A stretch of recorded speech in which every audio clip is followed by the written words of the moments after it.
it is the best time to be a woman entrepreneur. The reason for that is that, like yourself, there are a lot of networks, incubators, accelerators that are only for women, that are literally teaching you the skills to become a woman entrepreneur that were not available during my time and were not available to for the larger subset. And if you want to be a woman entrepreneur, you join these and you see the life of the others before you take that plunge. Welcome to the Wealth and Business Podcast. Another great episode here today as we interview Aditi, who is an entrepreneur, a serial entrepreneur all the way from India. And she's doing amazing things as an entrepreneur, and she's rise from a corporate career into becoming an entrepreneur and also one of India's most sought after entrepreneurs. I want to welcome you, Aditi, to this Wealth and Business Podcast episode. How are you doing today? I'm doing so good, Daniel, and thank you so much for having me on this podcast. Great. For those who don't really know you, who is Aditi, and how did you rise from being in the corporate industry to becoming an entrepreneur? Who I am is a question I ask myself every day, so I don't know how to answer that. But yes, I do identify myself as being an entrepreneur, and I never thought I'd become one. So that's something that everybody out there should know. I was Yeah. quite happy at my corporate career. I was working for an venture capital fund. I had done my MBA from a great college, so I went to Duke University in the US, and I was all set to just pretty much continue down that path. But then what happened was that we had invested in a company.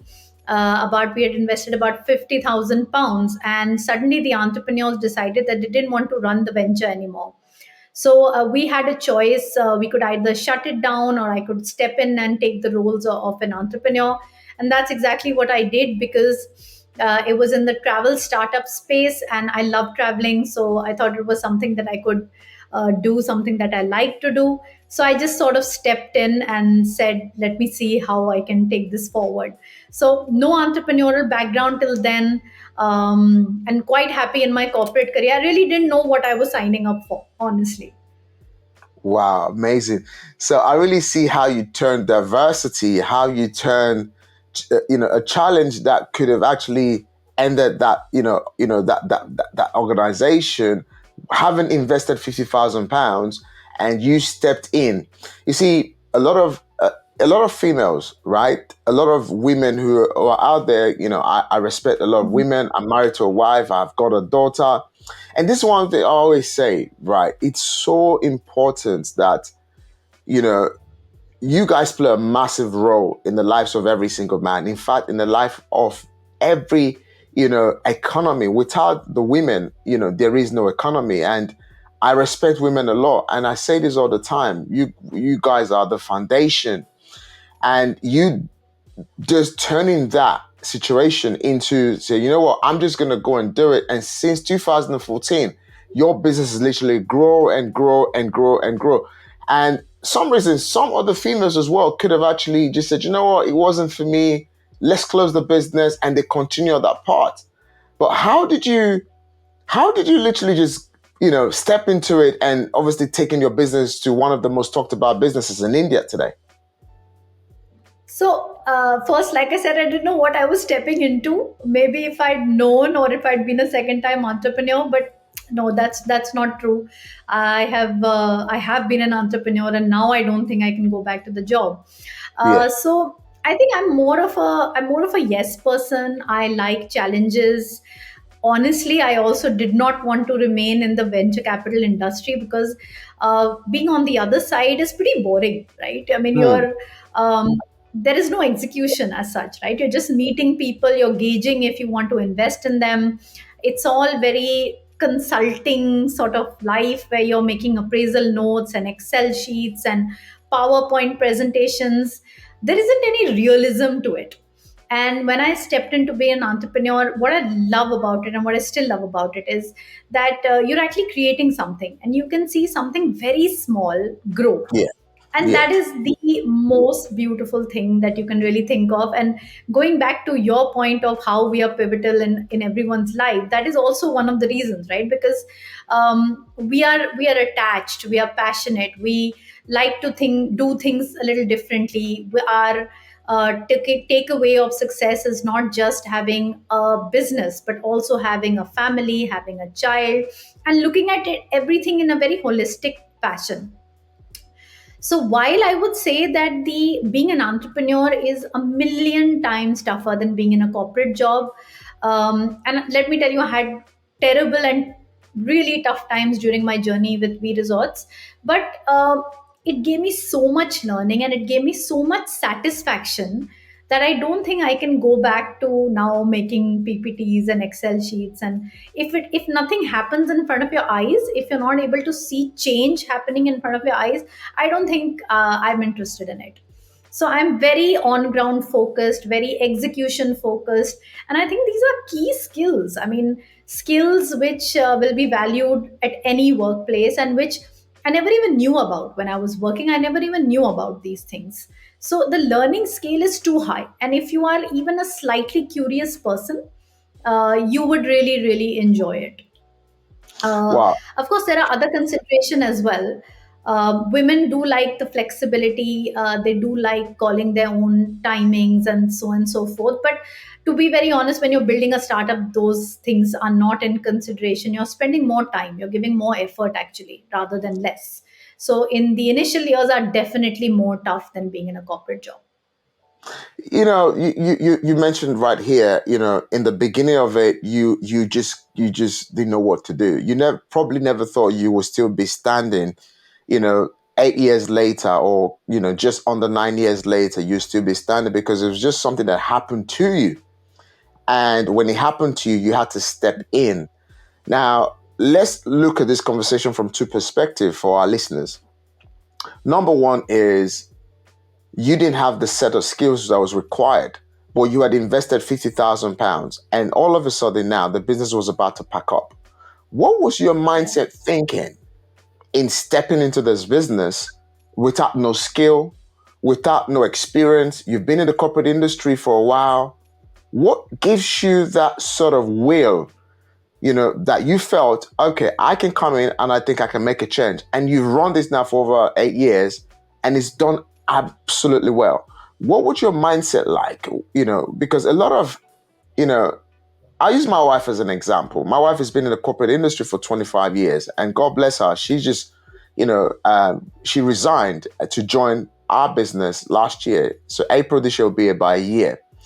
And she's still in that Wow. transitioning from the corporate life into being an entrepreneur. So there's still some certain things that are quite confusing to her because an entrepreneurship mindset is you've got to get up and do it whether you like it or not.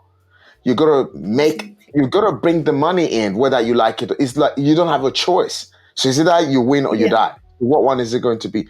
But for you, you were able to make this transition when somehow, no disrespect to females, but a lot of females would go back, just say, "Oh, I can't deal with all this headache."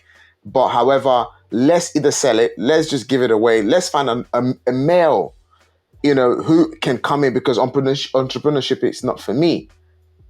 What was your head? Where was your head at? Okay, so no, I never really thought of saying no. I was very curious to see what happens. Of course, the people who put me there, there was a whole board. We were an invested company already. There were VCs who were present. I think their comfort, the way that they gave me comfort, that what, don't worry, we are there. We've run businesses, and we're just going to teach you how to do it. So there is Hmm. this whole debate about can entrepreneurship be taught. Okay, and I'm a really good example at that. I may not have great risk taking ability, and I still don't, by the way. I still don't think about putting all my eggs in one basket or something like that. So I still Yeah. don't have great risk taking ability, but at the same time the skills were literally taught to me. And honestly speaking, I did have the comfort of the mentors and the advisors and the board, that they will be with me and we will be sort of running the company together, even though the face of the company would be me. And that really did happen, honestly. After some point, it really got irritating, also, let me be honest. But in those initial years, it was critical. It was really important that. They were there with me, and we talk about this all the time, that there is an importance of a mentor and an advisor, and the board of directors, and that is very important even now. So while you would think that an entrepreneur is completely alone, or completely, like you said, that we have to bring the money in, and that is a fact, that it's totally our responsibility. But I did have this band of people who were with me, and so I felt very confident because they were so confident. They were confident. They said, "No, you know what? You'll do it." And when somebody says stuff like this, that you'll do it, you do it. You know, there is a concept called NLP, neuro linguistic programming. I don't know if you've heard Yeah, of it, heard but about it. that is one. Yeah, it's a well-known technique, everybody uses it. And that's where people say that when you want something to get done, say that you're going to do it. Don't say you're going to try, don't say you might be able to do it. Be very clear, just say you will do it. And when somebody says you will do it, you really believe them, and you think that, yeah, I am going to do it, and now I'm going to prove them right. So I don't recall who said that, but another, I think one of the CEOs of the Fortune 500 companies, maybe Jeff Bezos, I don't know who said that, but they said we had to do it because our friends believed in us so much that we said, okay, now we just got to do it. So that was really where my headspace was at that time. But let me tell you, I did not plan, or I did not really have experience that I have now. And so it was not an easy journey at all, because at some point of time, the investors then start playing the investor role and will move away from being your mentors. You will have new investors, you will have new set of responsibilities. And one mistake which I did really make, and I talk about it a lot, which is that I was a sole founder. And in fact, during a time of about 2010, 2014, there were very few entrepreneurs in India, women entrepreneurs, who had been funded. Okay, and I happen to be one of them. And during this time, I see most of these entrepreneurs were all single founders, and we never really realized the need for a co-founder who would be able to shoulder and help. So just like you said that your wife has joined, I think it would be critical, and it would be very important, because at a certain point of time, when you start scaling, and that's when life becomes really tough. It's when you start scaling and when you start really monetizing is when you need others to shoulder responsibility. Because otherwise, as the founder and as the CEO, you are pretty much responsible for everything. So if the Yes. sales vertical fails, you can't go back to you and say my salesperson wasn't good. Not our problem, it's your problem. So everything is, comes onto our head. Are you thinking about building your wealth? Are you thinking about where to start or not knowing where to start in your wealth creation journey? At Property Wealth Education, we teach people how to get started, how to build an empire, and how to invest passively and actively using property in your wealth creation. Month in, month out, week in, week out, we have curated courses that is available to you free and paid, and through our upgraded mentorship program, the Wealth Circle.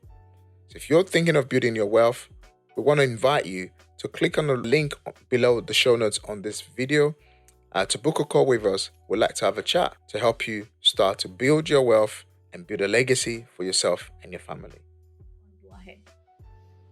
Wow, wow, wow. I really love how you said that everything else really comes on our head. And when you start to monetize, you mentioned there, it is the responsibility of the CEO. And somehow this is something that a lot of partners sometimes when they get into businesses, this is something that sometimes they don't understand, as a startup, because obviously you have the startup business, you have the growing business, and obviously you have the striving business before you have the thrive. So now let's kind of really deep down. You've been put in this situation where you had to take over this business. How did that affect you in terms of being a mother or being a wife, or being being in a situation whereby you have that responsibility as a woman? Because the woman's responsibility is been always this: a woman is a nation, a woman is the foundation, a woman is the bedrock of every home. All right. A woman's role in the family is like managing the family is bigger than managing the business. And that is one of the largest role of a woman. And in where I come from and how I've been brought up and how I've been raised, a woman plays such a vital role, making sure everyone is okay. How did that have an impact? Making that transition where you are in the corporate world and now you're not having to lead your team. You're not having to obviously not let the team who said, believe in us. We're there with you. We're going to do this together, regardless of how it's going to be. How did you manage in this all combination? Because I think this is quite going to be important for the audience, especially for myself. If I'm quite right, I think currently, before now, I think 60% of my clients, in terms of my coaching program, where I coach people how to build wealth, 60% were females. And if I'm right, I think it stands at 50-50 now. So 50% of probably a lot of our audience are females as well.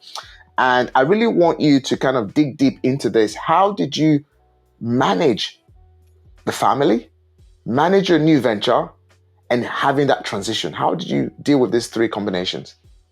So, look, I mean, everyone has that 24-hour window to do what they got to do, right?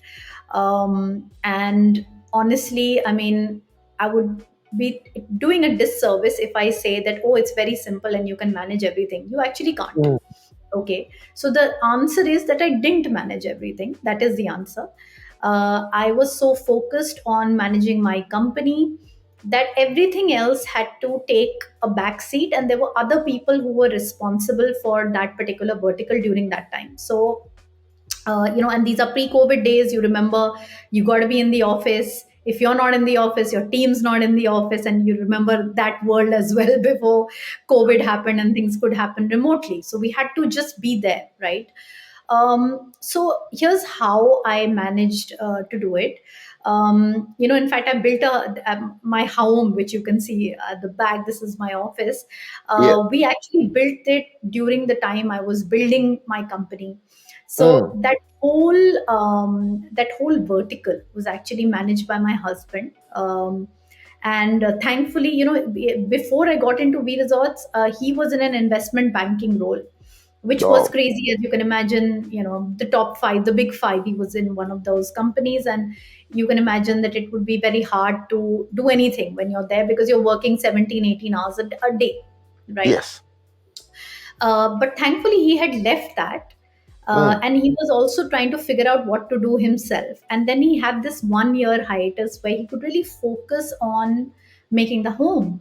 And mm, I remember I had nothing, no, not even a little bit of, maybe I just saw the architectural drawings when they were made, but I yeah. could not devote any time to figure out how the room should look, what the light should be like. And so when the home got made, and it took like a couple of years to get made, the Yeah. entire structure and everything had been done by my husband, and I had no Mm, say in it. Okay. That took a back seat. Of course, the easiest thing that takes a back seat is friends. So social life always takes a back seat, and that is something which I feel is okay. I don't see yeah. that as a problem. That's okay. And where my son was concerned, he was look, about what, 8 odd years ago. So he was about 6, 7 years old. All right. Um, and he was in junior school and things like that. So the entire vertical of looking after his food, or looking after his schedule, looking after his plan, was managed by my mother and my mother-in-law. So my mother doesn't work full time, and she used to be home during the day. My mother-in-law is a doctor, so she used to work in the day but come back early and then take care of my kid. So I literally wasn't there, and that is the answer. That it is very tough, and you do have to, you will be giving up certain aspects of your life to build this out. And especially in my case, see, because in my case, I always had a set of bosses who were above me. I had the board, I had the investors. So I always was answerable to them.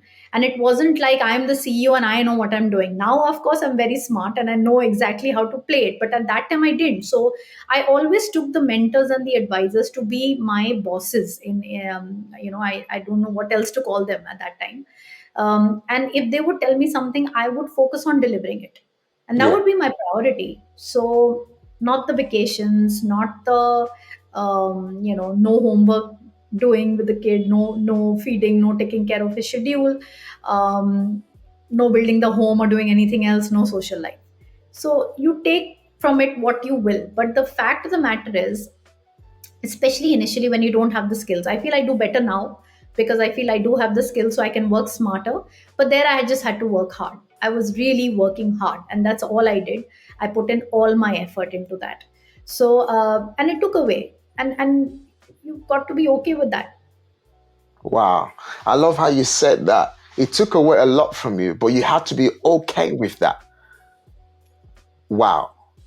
Because I speak to a lot of females, as a coach and as a mentor, and one of sometimes when I'm trying to coach people and to bring them up to that speed, one of the things I say to them is somehow you just got to get it done, right? Because you first of all made the choice to want to build wealth. You first of all made the choice to want to be successful.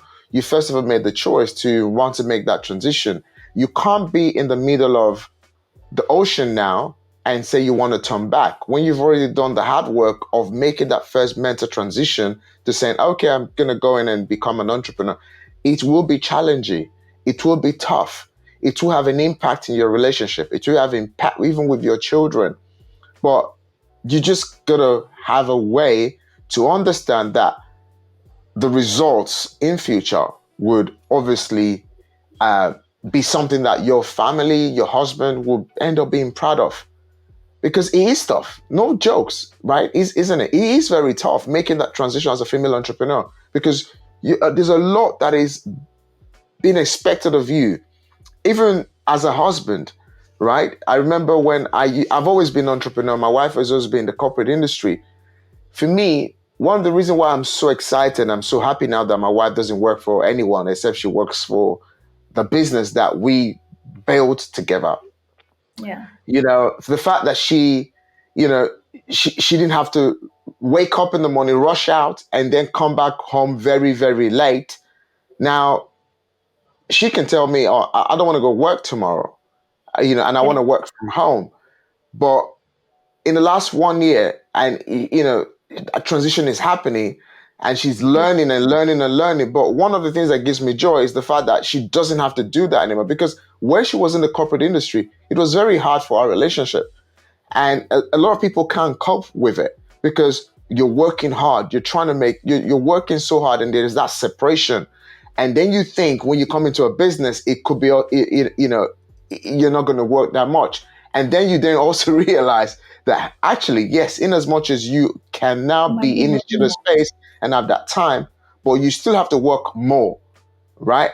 Because it's your business now. You've got to work 2 times more. Even maybe, depend, you could even work 10 times more than you've ever worked. But now, the fact that you have the freedom to do what you love, all right? But you still have to work. And it's so important that that transition phase, our female entrepreneurs should understand, yes, no one is going to tell you, what we're saying. A lot of people are probably not going to, say what we're saying and say, oh, it is tough. But embrace the fact that it's better for it to be tough as you being a female entrepreneur than to embrace in a career or in the professional world that it's tough and you're busy building something else. So I really want to kind of just dig that out from what you said. Now let's talk about your successes. So making that transition, you know, you didn't have no background. Obviously, you had you had the encouragement of your team, your investors. How did you then rise all the way to the top to becoming one of the, most talked about, female entrepreneur in India? How did that happen? Uh, I will answer you. I just want to say one thing though, and I think that's important for all the women out there, that whenever we think of giving something up, we take it as a failure and guilt seeps in. It's an Mm. emotion which is very specific to women. Okay. And that is something which, you should tell all your women as a business coach that first throw that away, because there are really two types of people out there, and it is literally true. The first type wants work life balance, wants to enjoy life, and does not need success at the workplace to feel good about themselves. That's the Mm. first type of person. And the second type of person is that they don't care about anything. For them, success means everything. So if you're the second type, then forget about all this balance and all these things, right? You need to work hard. And when you've taken the decision, just like you said, to earn wealth, to grow something big, that is the time that you need to get all the guilt away from yourself and say, okay, I'm just going to focus on this here. I don't think in today's day and age it should be an issue that we should even think about, that it is something to be guilty about, that you couldn't go for your child's PTM, or you couldn't stay home and make the menu for the week or whatever it is, right? So that is something that I just wanted to put out there, and that is the difference between scalable businesses and non-scalable businesses, and why women don't choose very highly scalable businesses. But now coming to how I scaled. Before we actually let me really pause there because you said something very important, and I thought I would deal with this very quickly.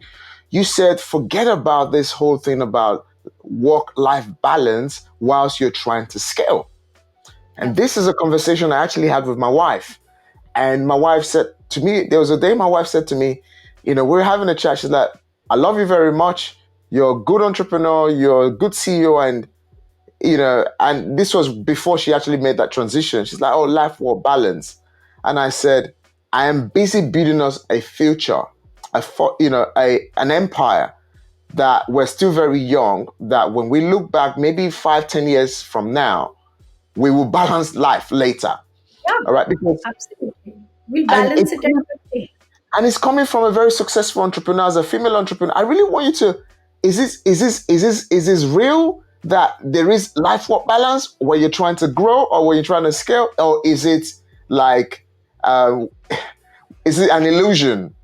Is it an illusion that yes, or is it something? Let's dig into this. Just I really want you to go back into this and just because you mentioned as it being a vital element of what entrepreneur are you as a female? Because forget about everything. It's almost like burning the bridges and say, listen, is it that we succeed? I succeed as a female entrepreneur or nothing? I want you to go into that a little bit. So let me give you an example, right? Hmm. If we are a doctor, suppose there's a lady who's a doctor and she wants to build her own practice. You could also say she's a bit of an entrepreneur, right? Because she Yes. doesn't want to work and she wants to work for herself. So the first couple of years, she will focus on getting her clients because that's what she needs to do, and building that word of mouth. During that time, she can't think of work life balance, right? And Yeah. especially being a doctor, if a patient is calling at 2 a.m., she's got to take that call, right? But as a doctor, maybe after 10 years, because the practice is so established, she could take a back seat and she could say, no, I don't need any more clients. I don't need to take somebody's call at 2 a.m. I'm going to say I work only these number of hours. And if you see in all professional streams, lawyer, doctor, chartered accountants, this happens and they just keep charging more and more for the same service, right? Hmm. They can do it. Now think about the life of, say, Elon Musk. I really like him, so I give his example a Oh, lot. he's such a So great entrepreneur. so take his example. I don't see him doing work life balance even while he's a billionaire. Do we see that? Mm-mm. No, he's still sleeping on his factory shop floor. He's still trying to make the numbers work for Tesla. I mean, he's still doing everything. He's still trying to take over Twitter and all that. So, my whole point is that for a person who believes that there is not, you have also pegged your success at a particular point. If you have pegged your success to be a person like an Elon Musk, a Jeff Bezos, or Steve Jobs, the guys who have never stopped, for them, then there is no work life balance. Okay, it's not there. The minute you stop and you say work life balance is more important to me, your growth will also stop, and you should also again be okay with that, right? That you are not going to grow beyond a point unless you're a professional on your own, unless you stop. If you stop and you are more keen on having, I want to work 4 hours a day, who can say I want to work 4 hours a day? Only professionals and only people who are in jobs. We can't. There is no way. I want to not work on Saturday and Sunday, I'm telling you, and I want everybody to hear this from me. I do not want to work on a Saturday and Sunday. Every Saturday and Sunday I'm working, and there is something that is happening, someone has called me, and I will return that person's call no matter what, the fact that it is a Sunday, I will do it. So we're always working. So this work life balance type of scenario doesn't quite exist, and that really doesn't mean that you don't take breaks, by the way. There is a very different concept of work life balance, and there is a very different concept of breaks, because breaks are something that all entrepreneurs should take. They should take frequently, they should take whenever they feel burnt out, they should take a break. That is something which you can easily do, but that is not called work life balance. Taking a break and going to the spa for the whole day is not work life balance. It is that you need to detox and you need to know the answer to a question that is bugging you, in some which way. So you can take breaks, but the minute you start thinking about work life balance, growth will stop. The I moment don't you know if that. start thinking about life work balance, growth will stop. Wow. I'm definitely going to get a team to make sure they take this session of this podcast as a quote, because that's so powerful. The moment you start thinking about life work balance, the growth stop. And the Yeah. reason why I'm really pondering on this is because I really want to encourage a lot of female startups, and you've done really well, building a global business. So all the way from India, and you're managing a business in India, and you're also managing a business in the United States of America. So that means you are working on two world clocks. Okay. Yes, that's true. you because when America is sleeping, all right, you're working in your India time. When India is sleeping, you're working on American time. How did you? I think I'm going to talk about the success is coming, but I think we should talk about these challenges more, because I think this will be empowering to a lot of females who, when they start to gain some £10,000 in their successes, all they want to do now is buy the Louis Vuitton bags, go on splash a lot of money on holidays, stop spending about £10,000, on their hair. Yes, you've got to look after yourself, and you're basically not growing the business, but you're spending the business income on yourself. Now, obviously, there is a lifestyle entrepreneur, and there's an entrepreneur who is looking to scale, or rather grow scale in business. Or there will be an entrepreneur who will be the self-employed entrepreneur. All right. And there's all these different phases of entrepreneurship. But for Yeah. females, one of the end goal of most females looking to get into business, usually for me, having spoken to a lot of female entrepreneurs, is they're sold of this idea that they get into entrepreneurship, their life is going to change in 1 year. I teach wealth and I teach success. And I say, in order to you to even think about wealth and success in the first place, a 5 year plan. And I think there isn't a lot of, I think the world is crying right now for female entrepreneurs, because my wife, ever since she become an entrepreneur, there's a lot of things that is working in my life better than it worked before. Obviously, yes. I totally think the world is calling for it. Do me and my wife disagree, and all the time about our visions about the business? Yes, we do. However, I said to her, I have this vision of what we can build in this business. So, and every single day is, how do I align her into this vision that she clearly understands? Because I know she gets the vision completely, which she gets already though. But if she gets it completely, and don't worry about her vision, and we can go in that one vision, there is a lot that can be created. Because I totally believe even the world needs couples as entrepreneurs who can actually come and give them the challenges they face as entrepreneur, the challenges they face as a single, entrepreneur in the marriage. Because sometimes it could also be very, very degrading to the man, where the man thinking, oh, I am the man, I married you as my wife, Yeah. and you're having all these different things affecting the life work balance that we're talking about. And then Right. some women then say, okay, we've got to just balance it. Like you said, the moment you stop growing, then you die. The moment you start to think about that love, life work balance, is going to automatically frustrate the intention in the first instant, isn't it? So I really want you to come from a viewpoint where a lot of startup female entrepreneurs, whether they're going to look into the entrepreneurship phase as a lifestyle, the entrepreneurship phase as a startup, I really want you to encourage them, because you haven't had it easy in over 8 years. You made this transition since 2014. You haven't had it easy. But regardless, you had milestones that allows you never to quit. And I'm going to be asking you another questions later, but let's hang it there at the minute, and let me see, what your what your dimension, or what angle you're going to come from.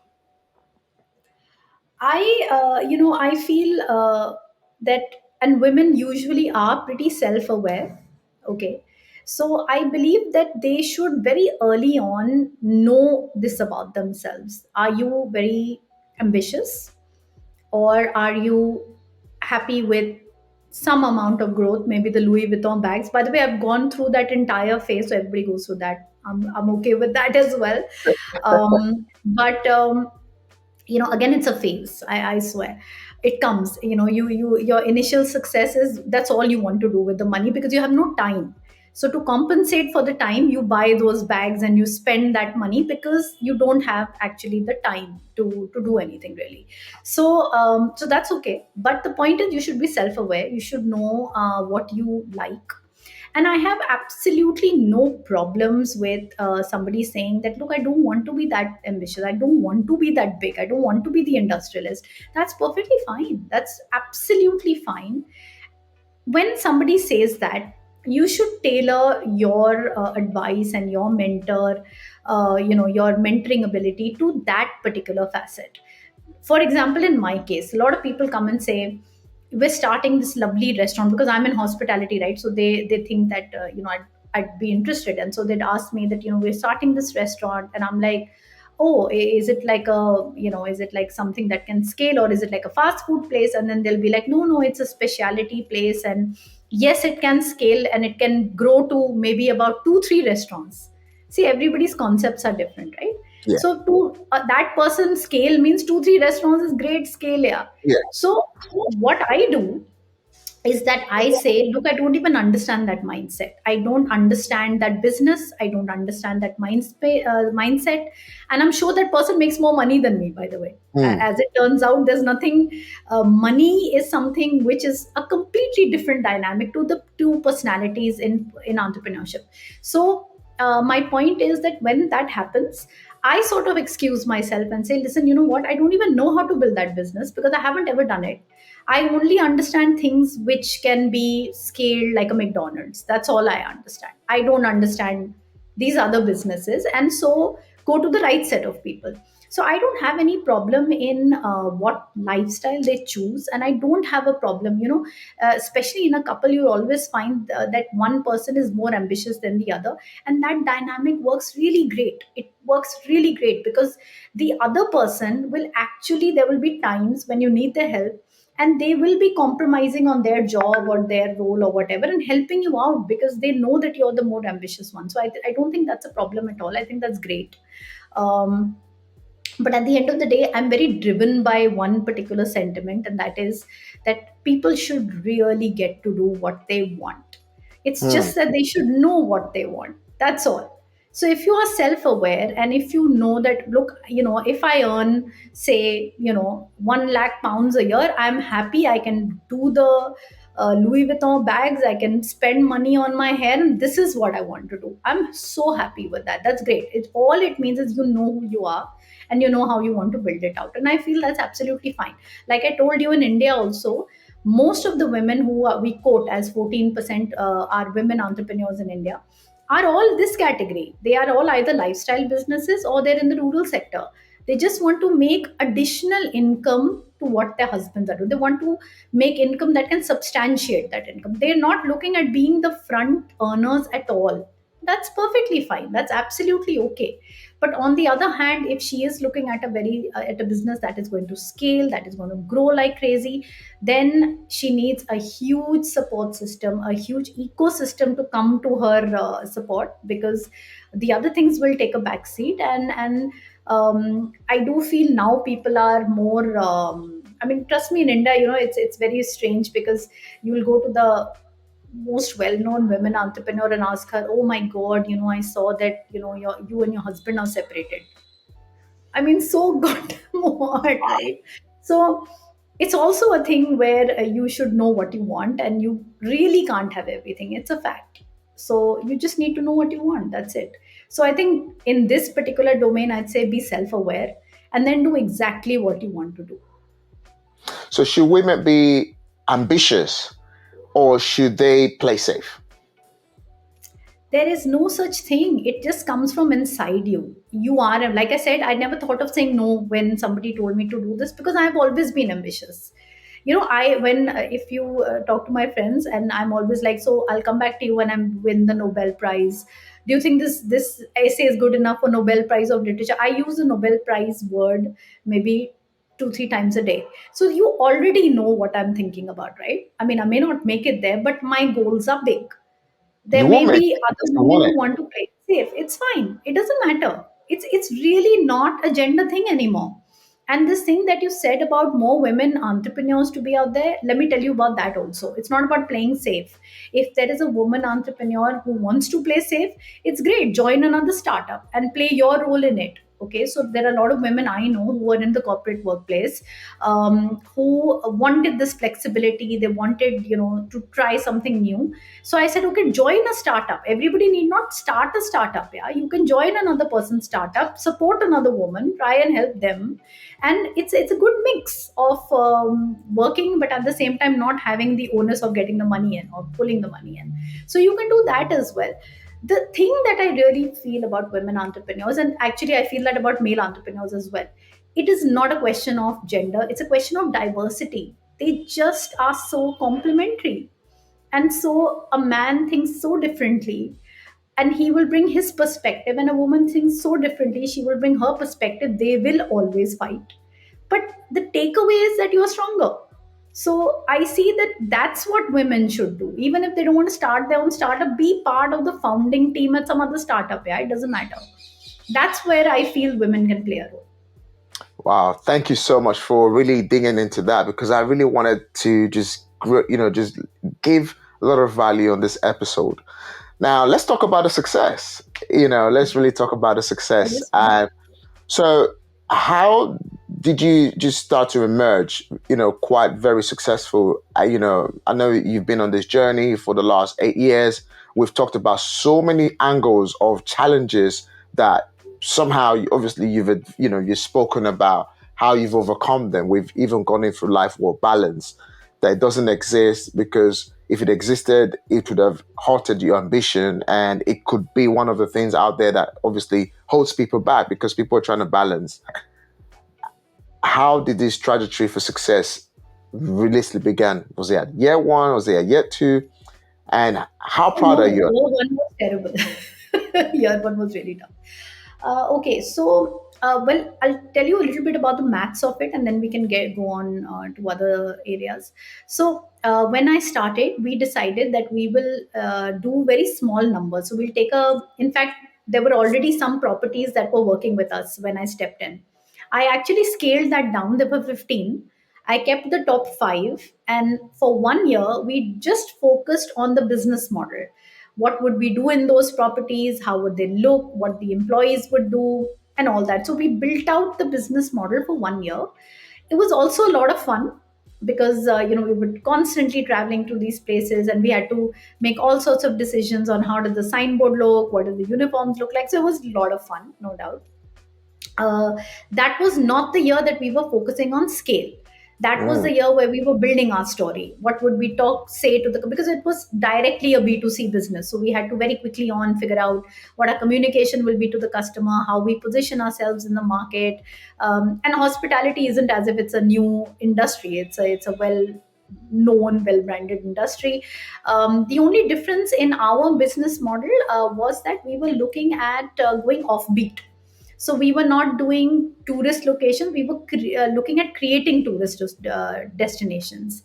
That was very much the tough part of the business, but also, like I said, a lot of fun, because the first year was really very creative, and it required a lot of creative focus. And I now, when I look back at it, feel that that was actually the best time, because intrinsically I am creative, so I like that part.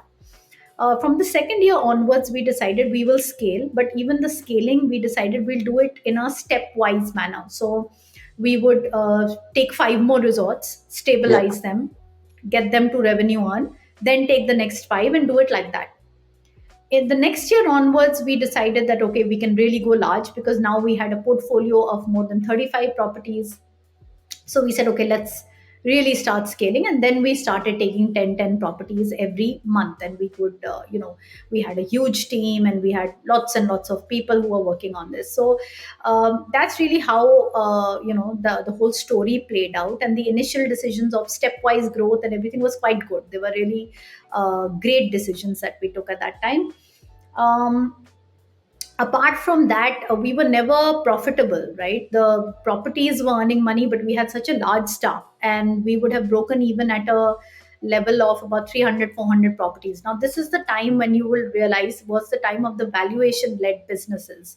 So all we had to do was keep raising successive rounds of capital, so that our valuation keeps growing. So most of my time really went into that. So from year maybe say three onwards, I was really focused on raising money rather than really running the business per se, Mm. and growing the valuation, and so on and so forth. So that is pretty much the story. You call it successful. Let me tell you that there are four or five such similar companies. We all got funded together. And Wow. let me tell you, I didn't grow as large as those guys did. There were three companies. You must have heard of Oyo. I don't know if you've ever heard of the story Yeah, I of know. Oyo. Oyo is quite big in London. Right. So, like I said, I never grew as big as they grew. OOS was my competitor, right? And but ultimately, they also turned out to be good for me, because they were all in business category. I was always in the leisure category, and they also turned out to be the guys who I would ultimately sell the business to. So that way, it turned out okay. But like if so like I say, when you're in it, when you're in the journey, you don't term anything as successful. So you're saying it's successful. I don't know how you what you're pegging it at. We were pegging it at those guys. So every time I raised 10 million, they had raised 1 billion, and I'm just like, dude, how do I even compete? So later on, after COVID happens and after you stress it back, you're like, oh yeah, I did pretty well. Okay, people didn't know about it.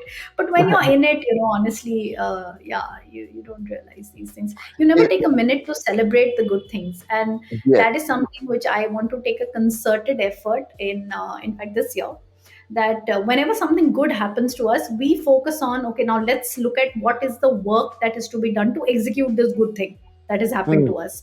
We never take a moment to really sit down and celebrate and think, oh wow, I've actually done this. That never happened, and I think that was a mistake again that I made. I think that you should always take time to enjoy your successes, because it's very fleeting. The next day you'll have a new problem to grapple with, right? So one should take that time. So yeah, so that's how we grew, and that's how we made it. Thank you so much for going into that. And you don't have to answer this, but for the audience, because we spoke about a lot of challenges, I wanted to really be inspired because you started this venture in 2014. And when I read about you, I don't want to mention it, but I want to ask you the question because I want people to see how a small little business you know, grew from £50,000 investment into as big as it is now.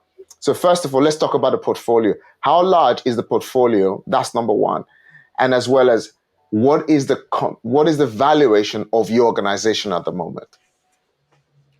Oh, so at the moment, I actually sold out the business in 2019 December, just Mm. before COVID happened. And the idea was to stay there, grow it out even further, go for an IPO, all public, take the company public, all the good things that founders think and dream about. That didn't happen because of COVID, so I left the company. But at the time when we sold it, we had about 200 properties across 21 states in India. And we had, so very, very geographically dispersed. Yep. And we had about 3,000 rooms under inventory. We had about 3,000 people working with us. And we Wow. had about 100 people at the corporate level. It was a huge manpower centric business. Again, which when I look back at it, it was operationally, it was extremely challenging. And Yeah. so yeah, was definitely at scale. We never really talk about our valuations, but just to give you some numbers, and so that you can make your own assumptions. So we've raised about $17 million in the company so far. And Wow. usually you would know that companies are valued at about 4 or 5 times of the amount that they raise. So that gives you a ballpark answer of both. So from a little child as a business. So the little child is the business here, right? So just my Yes. own way of kind of illustrating things. So the little Right. child, the little baby that was born in 2014 that said, "Oh, I don't even know what I'm going to do," and having a team supporting me, you went into, growing a business that the valuation was 70 million, over 17 million dollars before you exited on that strategy. Wow. But yeah, Over it was more. 3,000 staffs. Wow. It was more than. So you can see what if you had gone with your limiting belief, that would have never happened. Yeah, absolutely. If you had thought, "Oh, I'm a female, I can't do this, I belong to the kitchen, I belong to raising the kids," and this is one of the reasons why I wanted to really, close in this. To be honest, I think this is such a way to kind of as we go towards the end of this episode, definitely we're going to be bringing you back. I know we're going to be doing an Instagram live as well. It just shows that the only thing that can stop you is self. Anyone Yeah, has got what it takes to build a multi-million pound business, a multi-million business, even a vision of even becoming a billionaire. Now, let's actually now go into, so once you sold the business, you've not become an angel investor, and as well as you currently have a travel, you're also in the travel industry, and as well as many of the hats that you're currently wearing. So I'm sure exiting a business at 17 million gives you a lot of new mountain to climb, gives you a new energy, because if I've done it before, I can do it again. This is success. Success compounds, right? Success absolutely, absolutely. compounds. The Yeah, same way poverty also compounds. If you do one thing good and long enough, it will compound and you will enjoy the effect. If you do one thing bad enough, it will compound and you become bad. So yeah. growing a business and scaling a business to a valuation of about excess of 70 million, and now you're angel investor. How's that going?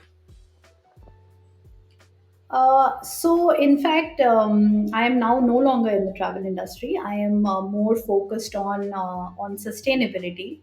Mm, And I thought the best way to do that was to find out what's happening in the industry.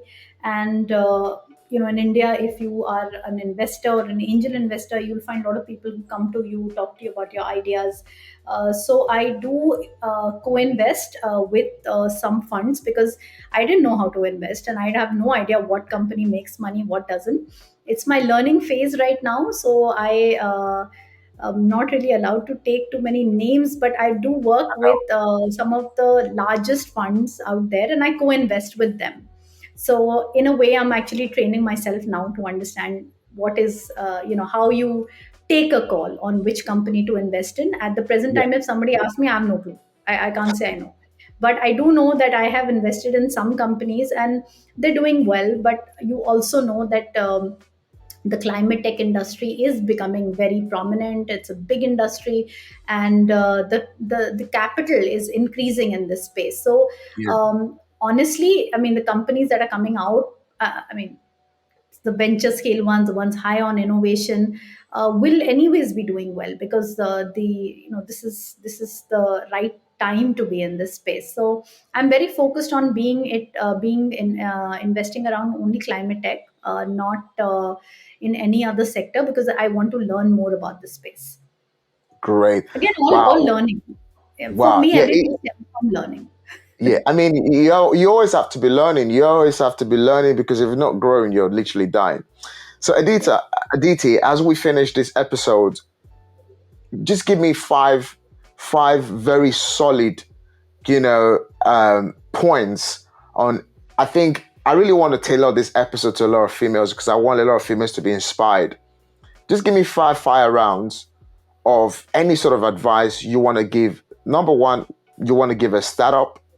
You want to give someone who is in their growth stage. I think startup and growth stage. Let's leave it at there, and we'll have another episode. We'll talk about how to thrive in a business. But for anyone, for any female listening right now, whether in the real estate industry, because you were once in the industry, whether in the short stay industry, because you was in there, resorts as well, you was there as well, and so on and so forth. So just five very solid advice, that you want to give anyone listening right now, that could enable them literally not look down on themselves or embrace their limiting beliefs, but however to go out there to realize they've got more inside of them. sure. Okay, I'm going to count five. I'm Okay. gonna, I'm gonna do it for you. Okay, cool. So I think the first thing that I'd like to say is that it is the best time to be a woman entrepreneur. The reason for that is that, like yourself, there are a lot of networks, incubators, accelerators that are only for women, that are literally teaching you the skills to become a woman entrepreneur, that were not available during my time, and were not available to for the larger subset. And if you want to be a woman entrepreneur, you join these and you see the life of the others before you take that plunge. You see, you have to remember that women are risk averse. So it's fine. We deal with that by saying that there are already a lot of networks. And so if you feel you can be a woman entrepreneur, join them so that you can prepare yourself for what's going to happen, and you can pick up those key skills, right? So that is the first thing. The second thing is, like we brought up in this episode, there are different sort of women entrepreneurs, and it is absolutely fine to be anyone that you want to be, Yeah. right? You want to be the scaling one, you want to be the lifestyle one, you want to do it at a very small scale. So like, think about in India, we have this service where housewives are making food for their husbands. So they just make more and then they package it. It's called the tiffin service. And then they actually send those meals to other people in homes who don't have cooks or who want a homemade meal, basically, who are single, who are staying alone. So so even businesses like that, which is, you're just getting that extra income and you feel independent, I think you should go for it. You should completely go for it. That is the second thing that I would like to say. The third thing that I would like to say is that being curious is one of the it's actually the best, or it's maybe one of the best traits to be a woman entrepreneur. So if you're constantly learning and if you're curious about finding a method to solve a problem, that's the only time you should become an entrepreneur. Don't forget about woman, only time to be an entrepreneur, because you figure out a problem and you know how to solve it, and that's what matters. So there are people who reach out to me and say, can you give us a good idea for a startup? See, that's a big cross there, because if you can't think of your own idea, don't be an entrepreneur. I mean, entrepreneurship is not for the lifestyle. Entrepreneurship is because you're doing something that you either really love, or you have found a specific problem and you want to be able to be able to scale it or be able to solve it, actually.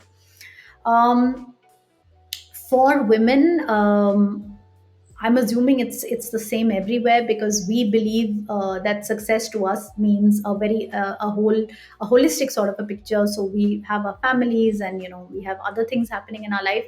I feel and I want to say that it is absolutely fine to give them priority. It is absolutely fine to give them time and space, and it only means that you don't want to, that either you put your startup on back on a back burner, which makes no sense, or you basically are okay to scale very slowly. Now, such businesses, let me say, do not get funded. So these are not venture scale businesses, but it doesn't matter. Venture scale businesses have a theory which says that you need to become the unicorn. So even if you don't become the unicorn and you reach 100 million pound, that's good. Yeah, it's fine. You didn't make it to the unicorn club, but you made it somewhere, right? So that's absolutely fine as well. And I'm going to end with exactly what we discussed in this podcast, that if you are interested in doing a venture scale business, then let me tell you, you're putting everything on the back burner. You're going to be focused on it. It's not as if your life will change dramatically in 10 years. Even if you make it to the unicorn club, there'll be some new problems that you're grappling with all the time.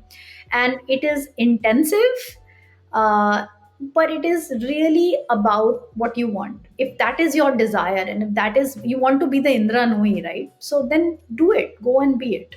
And please leave the guilt. Okay, I get very irritated with this word when people say I'm guilty that I couldn't do this. No, just leave the guilt. If you have the guilt, it's not going to happen. So if you have the guilt, you don't belong to that club, right? So I think I covered 5 points. Wow, wow, wow. Amazing, amazing, amazing, Aditi, for those very solid advice. And the one biggest thing that I picked from that is put everything else on the back burner. Burn the bridges, all right? And just burn the bridges and go out and win, because until you win the battle, there is no going back. In fact, the story about the burning the bridges was when this captain took people to an island and he says, we're only going to fight. And where there is no going back, because we're only going to fight and we're only going to win. And it's so important that once you begin this mission, as Aditi mentioned here, whether you've been an entrepreneur who is thinking about lifestyle, for just having that luxury style, regardless, go and rise all the way to the top. Aditi, it's been amazing, amazing having you at the Wealth and Business Podcast. And I'm looking to bring you back. Definitely, I'm going to be bringing you back, especially to our UK audience, because in our UK audience here, we are very, we do everything safe, and we are very risk reversed. Is a reversed country, is a very risk reverse, female community. And I do believe that, whilst I was doing this episode, honestly, you have just made me gonna go out there to literally want to impact the female entrepreneurship industry. And whilst I'm talking to you, you've given me so much that I've never spoken to a female entrepreneur who scaled a business to 70 million. And when I read about all these different things about you, on the media, whilst I was doing a little bit of my research, to have a conversation, I'm like so blown away. I'm like, I've never spoken to a female business entrepreneur that made a transition into growing a business that big, raising different phases of funds. I'm quite very big on OPM. So, and this going to give us, our second episode is good. Guys, make sure you'll be ready for the second episode, because these are the things what we're going to be talking about, raising money and, all these different things. A lot of things has come out from this, and I'm so super fired up, excited to have you on the next episode, which will be probably coming up soon. Aditi, thank you so much for taking out your time. I know it's late, coming to about late in India now because of the time difference. And thank you so much. How can people reach you? I'm very, I'm pretty active on LinkedIn. I think that's the best way to reach me. So people do reach me on LinkedIn and ask me their questions. Even on Instagram, actually, on Instagram also you can reach me. But on LinkedIn, I'm more active on answering questions around entrepreneurship. So feel free to reach me either on LinkedIn or Insta. Thank you so much. And it's been great pleasure having you. And we'll see you soon again. Thank you. Yeah, great. Thank you. Thank you so much, Daniel.